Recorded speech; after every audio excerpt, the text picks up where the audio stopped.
Ayun, ang mga tao pa. 500 ang isa niyan, ang upa niyan. Mga tao. Ganda pala hanap buhay nyo.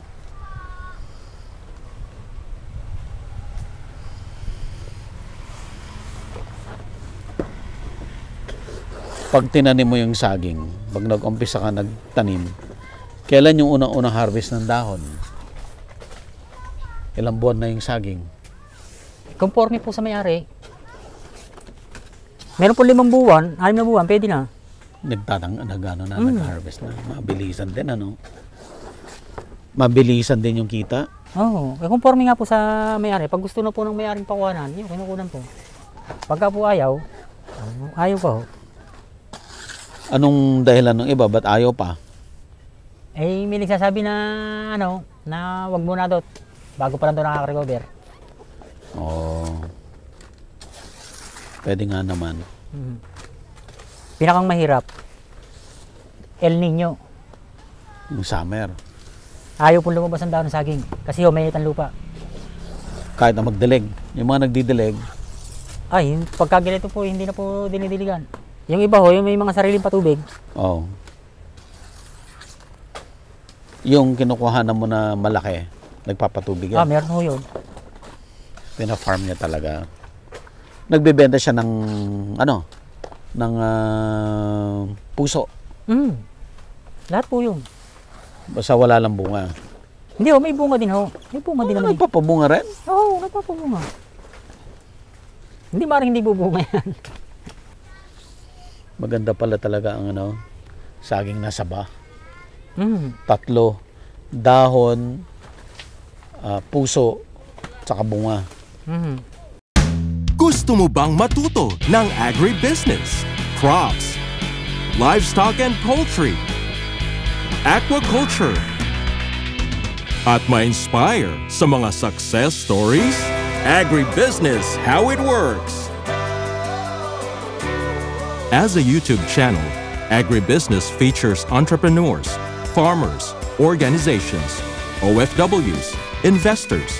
However, beyond our usual content and official endorsements, Agribusiness does not engage in other business dealings with them. While our viewers and featured individuals and entities may choose to pursue business deals with each other on their own, we encourage them to be cautious in doing so.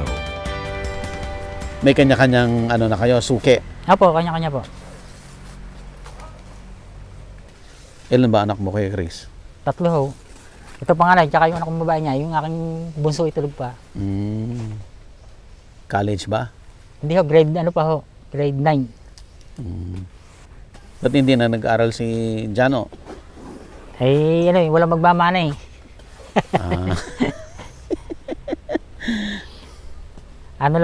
Pasalin-salin, pati yung suki ng aking lola at aking ama.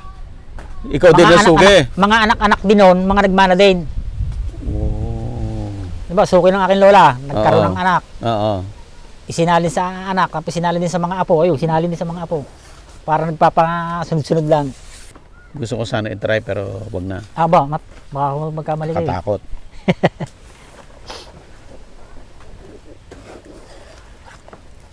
Sobrang talim yan. Oo. Talim po yan. Hindi mo po pwede mapuril yan eh. So magkano kinita nung farm ngayon? Nalim po? Ito, ngayon, magkano to? Sa tingin ko, mahigit 1,000 to. 1,000. Yung mga suki mo, ibebenta rin niya? Oo, merong ibinebenta, merong ginagamit nila sa pansuman. Minsan, bibingka po, tumumbong. Gumagawa talaga sila, no? Yung mga suki nyo. Kaya nga ako nagpapasalamat sa aking mga binibilhan ng dahon eh. Kaya pag ako nagsabi, hindi ako hinihindihan eh. Kaya ako nagpapasalamat po. Kasi meron pong minsan na may-ari na ayaw. Ayaw. Pagka po ayaw, lumilipat po kami sa ibang may-ari po, doon po ako nagsasabi. Ba't umaayaw? Ay, hindi natin masabi. Merong nagsasabi na nalitang bunga. Merong wag muna daw, merong tag-araw. O di inaantay ko naman sila na sila magsabi sa akin. Nasilim ka ba daw na? Pag sila nagsabi na ang babadaw ko, yun, pinupuntahan ko. Gaano kadami ang farm na kinukuha mo ng dahon? Ah, marami po. Paikot-ikot lang po. Tulad dito, pagkatapos namin din bilang kami ng mga 30 days o 45 days, balik uli kami din. Dito na naman. Dito na naman. Ibig sabihin, kung araw-araw din may 30 kang location na pinupuntahan, Hindi lang ho 30. Megit po. may get. Kasi tulad yung sinasabi ko sa inyo, nakaka 21,000, 18,000. Nakakaano kami din 11 days. 11 days mong kukuhanan yun. Dito sa may parte ng Kalawan, nakaka 8 araw. Maganda yung ganun, para isang lugar na lang. Meron ganun. Swerte pagka ganun. Hindi ka na maghahanap kinabukasan, doon na lang kayo Doon doon. ka na, babalik ka lang doon. Babalik na lang ho doon. Tulad yun, sa December 28, sa Kalawan, ayun, naka-schedule yun. 3 araw yun doon. Ang galing, no? Kita na rin siya, no? May-ari ng farm, no? Tulad ngayon, binagyo. Yung mga bubunga na natumba ng bagyo, ay di sa dahon muna siya ngayon. Nagpapadahon Kasi muna isang siya. taon niya bago mamunga Kasi yung mga matatandang puno natumba. Yun ang maganda yung ano, yun ang bubunga dapat. Kaya ang may-ari wala masyadong income, kaya dahon muna. Experience nga natin yung magtupi. Pwede ho. At least hindi delikado. Hindi ho, 5 yan. Hold kayo sir para ano, lumilang mo kayo ng 5. 1, Hindi ho. ay, Set. Bali 10. 1, 2, 3, 4, 5. 5 yan. Okay. Gitna. Ganun niya. Yun, sigitin niyo. Yan. Yan, tas ganyan. Tapos, Ganyan. Tansyahin nyo. Yan, saka nyo bali sa gitna. Yo, very good. ito na yan. Oo, patong nyo dyan. 5 uli. 1, 2, 3, 4, 5. Minsan may malalaking dahon talaga. Meron hong adjust nyo mo lang konti ha. Sobre. Okay. Tapos gitna. Higitin nyo ulit din Ganyan. Hindi, higitin nyo muna. Yan. Bali nyo ulit sa gitna. Baling sa gitna. Yo, very good.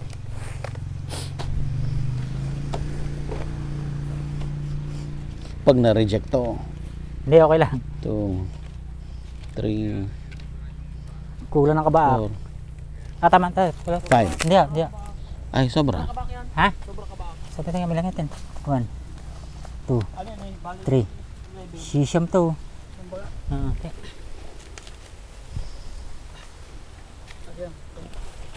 Tara, lagyan mo ka baka. May ano siya. Sir, laslasin niya. Ano ba kayo? Kanan, kaliwa? Ay, takot ako. Hindi try nyo lang. Kabak lang. Isa lang naman Dandahanin nyo lang. Hindi nyo brahin. Ito. Hindi, teka. Stop. Gila. Oo. Yan. Dito. Pakagatin niya. Yung dulo ng karet. Dulo po ng karet. Hindi, hihiga nyo yun ng konti. Yun. Hanggang pa sa dulo. Ganda din. Yun, very good. May pag Ayos na, ganun siya. ayos na. Okay na. Hindi na, sira na yan. Kala ko sasama niyo yung paa ko. Okay na. Bilang mo ulit kayo, 10. 10. 1, 2, 3, 4. Ito, 5. Ayun na. Ay, ba't ganun? Hindi, okay lang.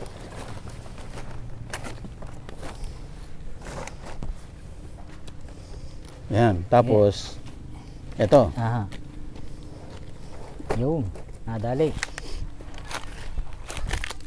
Aba? Ayos pa rin. Ang marunong naman ang galing sa hindi marunong Oo. Ibig sabihin, mabilis lang ako matuto. Oo. Bilis lang yan. Sabi nga ano eh, sabi nga ang walang alam daw yung nagpapaturo eh. Mm.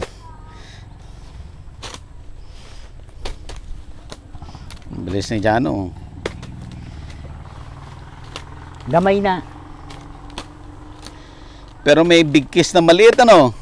Oh, eh kasi po, meron pong dahon na manipis eh, meron dahon makapal eh. Ano mga hindi nyo makakalimutang experience sa pagdadahon? Aba, mapakarami. Unang-una, yung mga first time na nagpapadahon. Di, halimbawa, wala po itong private po ito. Pinapadahon po sa amin. Yung pala, hindi pala siya ang may-ari. Ayun, nababarangay ho. Nababarangay. Oh, nababarangay. Hindi pala siya may-ari. Hindi pala siya ang may-ari. Ibinibenta niya ang dahon ng saging. Wala naman na kaming alam. Alam namin siya ang may-ari. Hindi pala. Aabutin kami ng tuloy ng may-ari. Ayun, mapabarangay. Di, kahit ang nakuha mo yung 10 piraso o 5 piraso, pag pinabayaran sa iyo ng 1,000, babayaran mo 1,000. Wala kang magagawa eh. Makakasuhan ka ng trespassing eh. Anong sabi nung ano? Anong nangyayari doon sa nagpanggap na may-ari? Nawawala na pag may problema na. Eh, hindi siya taga doon. Ay, kahit tanongin mo kung tiga ron siya o hindi, wala naman nakapagsabi kung sino yun eh. Nangyayari po yun. Oh, grabe rin, ano? Oo, napakaraming beso. Na magpapadahon, hindi pala kanya. Maya-maya, nandyan ang barangay. Nangyari na sa amin yun eh. Pero ngayon, hindi na nangyayari kasi kilala mo na lahat. Mhm. Lahat ng pupuntahan mo, suki na. Ay kasi po, hindi po naiiwasan yung Kaubusan. may taong gusto kang perahan eh. Ay pagka gustong gumawa ng pera, dahonin mo at kailangan. Mm. Ayun pala, hindi pala yun ang may-ari. Ay pagka naman nasa barangay na, ay sinasabi lang namin, hindi naman ho kami papasok dyan kung wala akong pahintulot eh. Ano yung papakita niya? Yung mga, yung mga ano, Mm. 8x12. Mas malalaki. Ayan, Ang dami. bayaran sa kanya nino, 45,900. 45,000. 900 daw. Ang na-harvest nyo. Mhm. Ilang araw nyo hinarvest yun? 3 araw. Ayan. Ang dami. Export yan. Ma-export to. 8x12. Ito pala ito. Yang Bandiano ngayon yung ano sukat ngayon? Yung rectangle ano ngayon? Ayan. 4x10. Ito, inasal oh. Ito na. Mang inasal? Ay, nag-lock. Ay, nawala. Ay, sorry. Ayan. Sinusukat nyo na. Sino nagbibilog nito? Ako. Kayo na rin. Kung anong gusto po ng customer na sukat. Mas mahal to.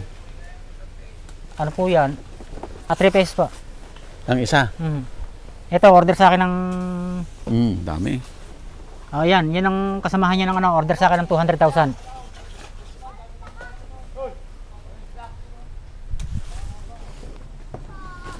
Ano tong nasa gitna na to? Tanda po yan. Tanda. Parang lumpia. Oho.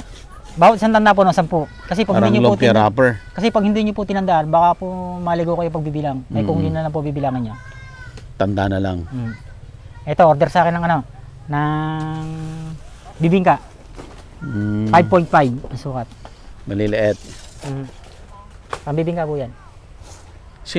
Saan ginagawa to? Sa bahay nyo? Sa bahay po namin. May ganyang order ngayon? Wala. Ito pong nitong sisimbang gabi baka meron. Nung ito in-order sa akin ay October. Nung tumbol lang.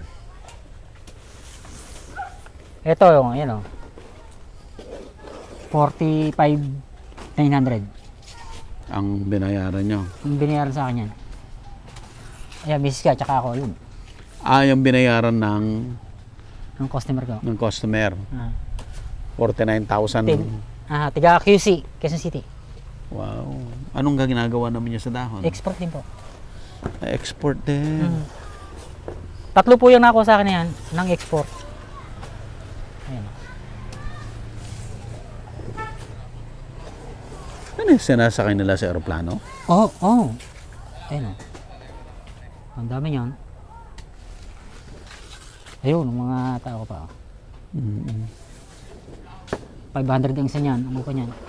Mga tao. Hmm. Ganda pala hanap buhay nyo.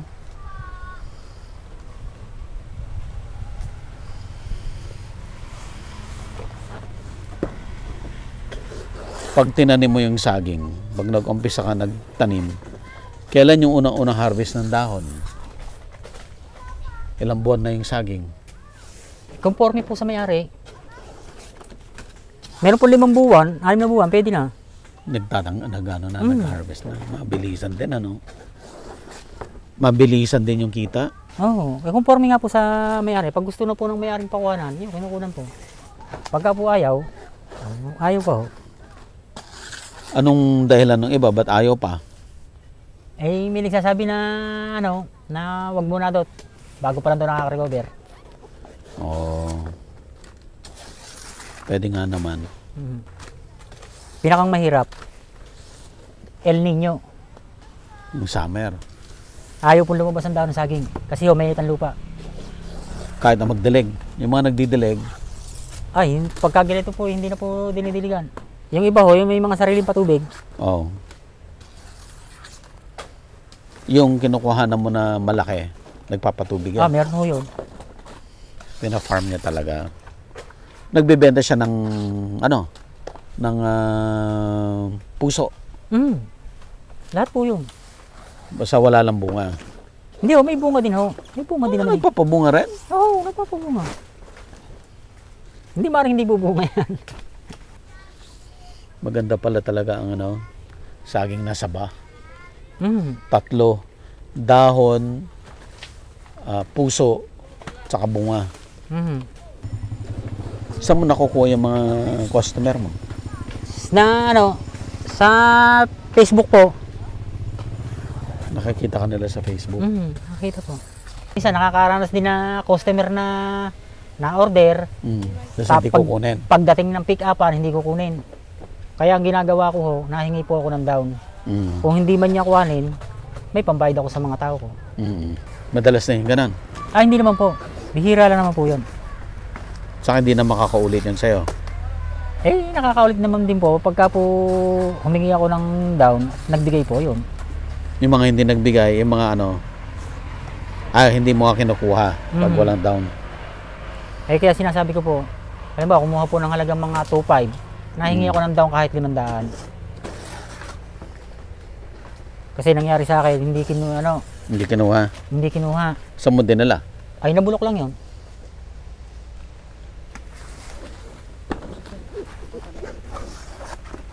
Hindi mo inano ka agad. Nung hindi niya kinukuha, binenta mo na sana.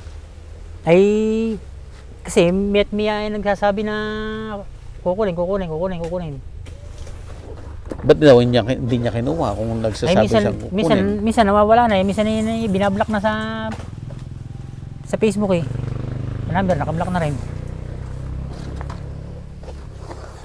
May mga ganun talaga, no?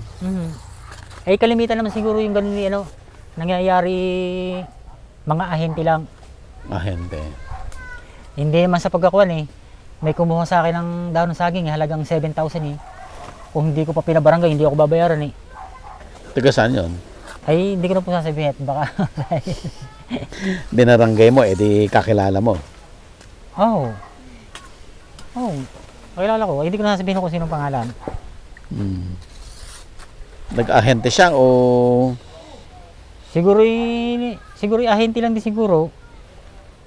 Siguro naubos na ang pera, nakakuha na ng pera. Hindi na ako nabayaran. Pag may bagong o-order ba, kaya mo pa? Oo. Ayan, kuya, sabihin mo paano ka makakontakt. Facebook. Facebook po. Facebook ni kuya. Banana leaves For sale. for sale. Tignan muna natin to. Sige. Dito ka kuya, dito tayong magkwentuhan. Sige. Yan sige. lang. Sige. Yan ang kayo mo tanong.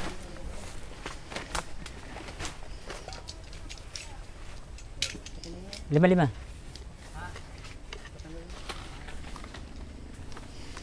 Patong-patong. Lima-lima po, para hindi maligaw. Dapat walang sira. Opo. Mhm.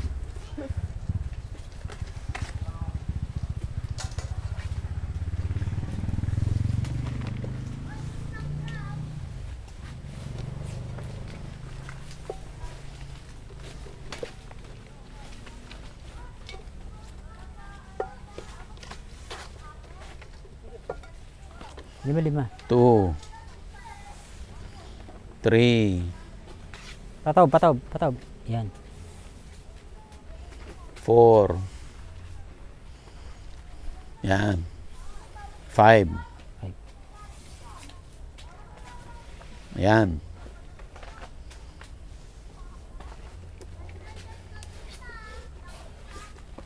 Ayan.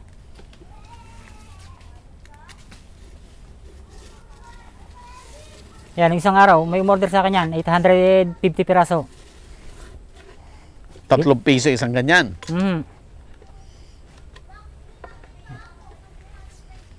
Galing. Yan.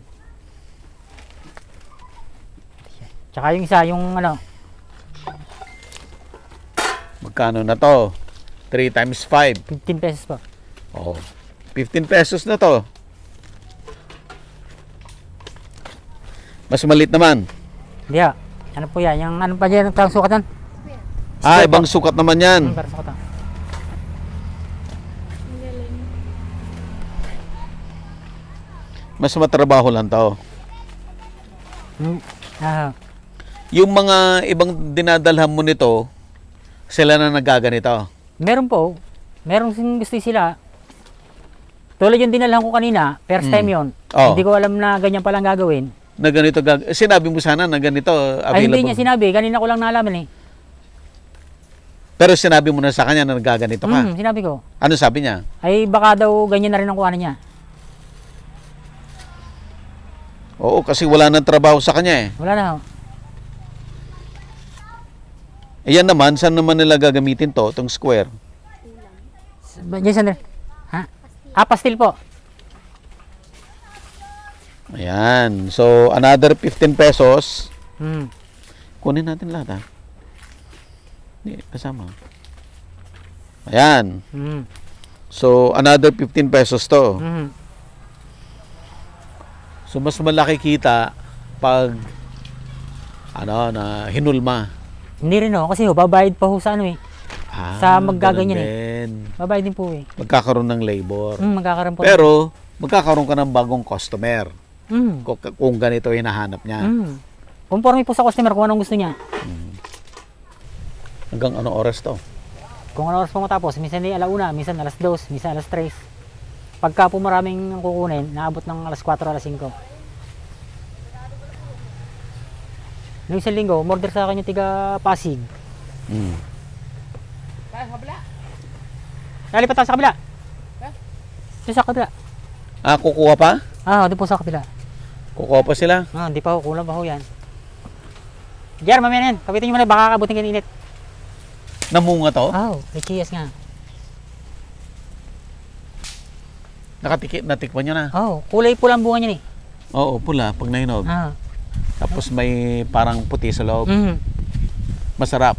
Okay din. Matamis. Okay din. Ayan. So, Kuya Chris, ang dami nating natutunan kay Kuya Chris. Bago ako pumunta rito, ang alam ko lang ay yung dahon ng saging ay dinadala lang sa Balintawak. Divisoria po. O Divisoria. Yun pala, ang daming iba, no? Ang dami. Yung mga exporter, yung mga gumagawa ng mga kakanin, dumidiretso lahat Tsaka po restaurant. In restaurant, dumidiretso lahat sa'yo. So, iba-iba yung customer mo. Iba-iba po. No? It's either a trader or yung mismong establishment na gagamit.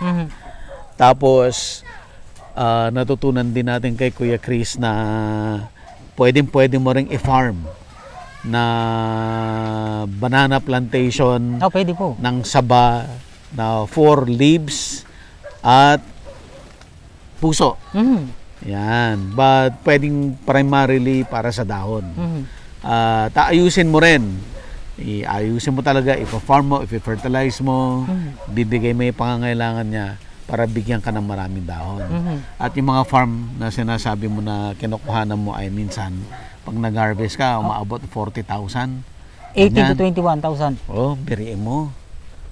18 to 21,000 isang farm, no? Every month. Every month. So, may farm kang kinukuhanan na seryoso, fina-farm din niya yung saba, but primarily para sa dahon. At malaki rin yung kinikita niya. Oh. So, ito pong mga natutunan natin kay Kuya Chris ay mga opportunities na pwedeng tingnan ng audience natin, no? Na mayroong mga produkto na ini-snub natin, hindi natin pinapansin pero magandang pagkakitaan. Aba, oo, napakaganda. Halos lahat po ng mga kapitbahay ko ganyan po ang hanap buhay. Ang hanap buhay. Yan din ho kinabubuhay ng kanilang mga hanap buhay Pati pinagpapalaki sa kanilang mga anak. Yan Sa din. mga anak ko ganyan din. Saka sa Kuya Chris, ang sipag.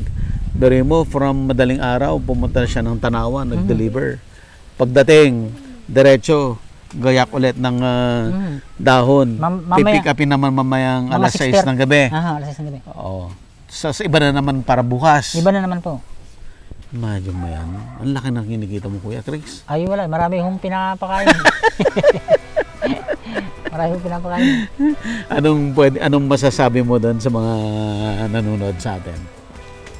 Sa mga customer ko po, ay nagpapasalamat po ako na binibilhan niyo ako ng dahon ng saging. Makakasa po kayo na ang dahon po ng saging na makakarating sa inyo ay lagi pong bago. Laging bago. At quality. Quality po. Talagang sinusort nila na maayos, tinatanggal yung pangit. Tsaka bago po nyo iserve sa customer na may pagkain, pupunasan po ninyo. Kasi po, hindi po may iwasan niya na may sapot po ng gagamba. Ganun po. Pupunasan po. Normally, inaano naman nila yan eh. Minsan nga, di ba, linalagay pa Ay sa kasi apoy. po, meron pong hindi natin may iwasan na merong tamad. Sineserve na lang sa customer, hindi pinupunasan. Ay, may mga hindi po may iwasan niya, may sapot po ng gagamba yun eh. Oh, I see. Ayun. Kuya Chris, thank you so much. Ang dami naming natutunan sa'yo. At sigurado yung mga nanonood ay posibleng gusto kong kontakin. Yep. Paano kanila makakontak? Tapos ang phone number, Kuya Chris. 0917-9735-617. Ayan. Tama na po ba yan? Yan po yung phone number nila, Kuya Chris. Kuya Chris, meron akong konting ano Thank you very sa'yo. much po. Yung isa sa'yo, yung the rest, pag ano, sa mga tao. Apo. Makakasa po kayo, makakarating po sa kanila. Konting ano lang Apo, yan. salamat po. Opo, maraming salamat, Kuya Chris. Apo. Salamat po at napuntahan niyo po kami din eh. May kay Ay. Kuya Chris. Kuya Chris, thank you ha. Thank you. Thank you so much. Agribusiness merch is now available on Shopee and Lazada. Agribusiness, how it works. Instruct, inspire, succeed.